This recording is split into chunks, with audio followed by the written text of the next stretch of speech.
ക്രിസ്തു പ്രിയരെ, കർത്താവിന്റെ ദാസൻ പാസ്റ്റർ കെ എബ്രഹാം അവറുകൾക്ക് പരിശുദ്ധാത്മാവ് നൽകിയ ഒരു ദർശനപ്രകാരം അദ്ദേഹം തിരുവനന്തപുരത്ത്, കേരളത്തിന്റെ തലസ്ഥാനമായ തിരുവനന്തപുരത്തേക്ക് അദ്ദേഹം കടന്നു വരുവാനിടയായി. ദൈവത്തിന്റെ കൃപയിൽ ആശ്രയിച്ചുകൊണ്ട് ഒരു കൗൺസിലിംഗ് സെന്ററും ഒരു പ്രാർത്ഥനാലയവും അത് ആരംഭിക്കുവാനായി കർത്താവിൽ ശരണപ്പെടുകയാണ്.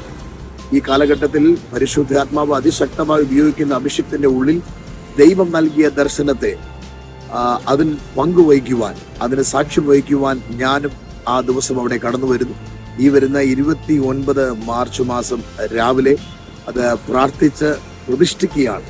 ദേശത്തിനും രാജ്യത്തിനും ഒരു അനുഗ്രഹമായി, ദൈവപ്രവൃത്തി കാരണമായി തീരുവാനായി അത് പ്രാർത്ഥിച്ച് പ്രതിഷ്ഠിക്കുന്ന ആ നല്ല സമയത്ത് നിങ്ങളെയും അതിനായി സ്വാഗതം ചെയ്തു. ഞാനും അവിടെ ഉണ്ടാകും. നമുക്ക് ഒരുമിച്ച് കർത്താവിന്റെ നാമത്തെ മഹത്വപ്പെടുത്താം. ദൈവം നമ്മെ സമൃദ്ധമായി അനുഗ്രഹിക്കട്ടെ.